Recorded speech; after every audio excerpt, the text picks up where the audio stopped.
That was President Trump in Davos, Switzerland, sticking to the script and not going off message as he declared America open for business. Trump's framing and tone in that speech was less confrontational than he has been and can be. On Tuesday night, Trump will deliver his first State of the Union before a joint session of Congress, and that will happen as a big fight over immigration reform continues, along, of course, with Robert Mueller's investigation. Well, it's a big platform. It is always an important speech, and so we brought together two former presidential speechwriters. Jennifer Grossman wrote for George H.W. Bush, and Michael Waldman was a speechwriter for Bill Clinton. Michael, let me start with you. We've gotten the themes here from the White House of what the president's likely to talk about: the economy, infrastructure, immigration, trade, and national security. So 5 big overarching themes. Take us back to when you were in the Oval Office talking to President Clinton about what he was going to say. There has to be a risk here to including too much in a State of the Union.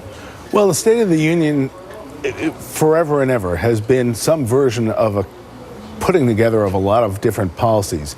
And that's not actually so bad, because the public actually likes to hear about what their government is doing. It's one chance a year that everybody gets to hear it sort of directly.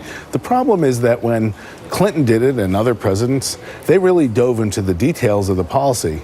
Trump on a teleprompter can sound close to a normal president, but that's really not who he is. Trump on Twitter sounds like he's calling into a talk radio show, and he barely can mime enthusiasm sometimes when he's reading something like a State of the Union speech.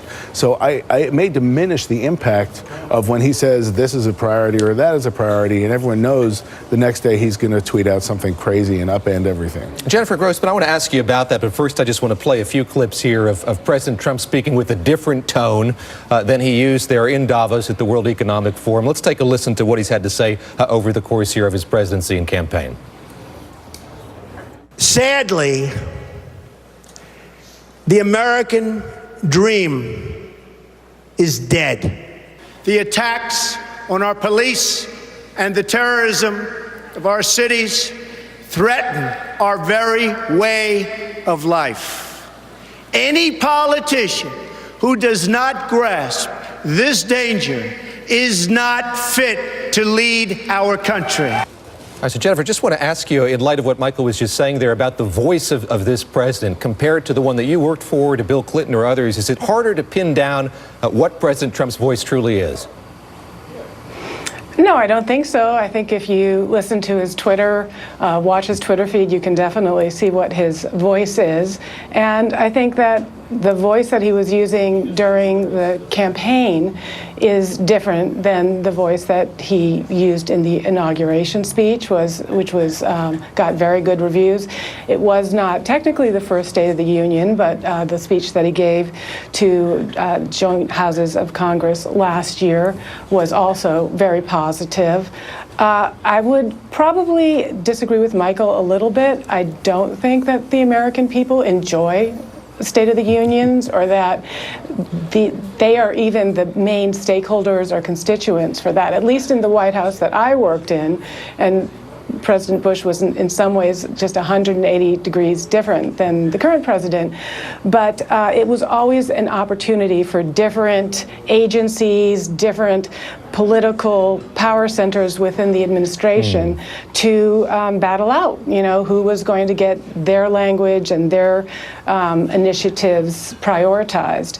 So I think that will still happen a little bit in this White House, but Stephen Miller's very able, and I think, he'll put together a great speech. I think you'll hear some of the same themes that he talked about in Davos, but what he really should talk about is jobs, jobs, jobs, and defend his economic record and accomplishments. Jennifer Grossman, they're predicting a great speech, and Michael, jump in here in light of what you just said. It is true. I used to joke that for a State of the Union, you sometimes would need a round keyboard so everyone could type at once.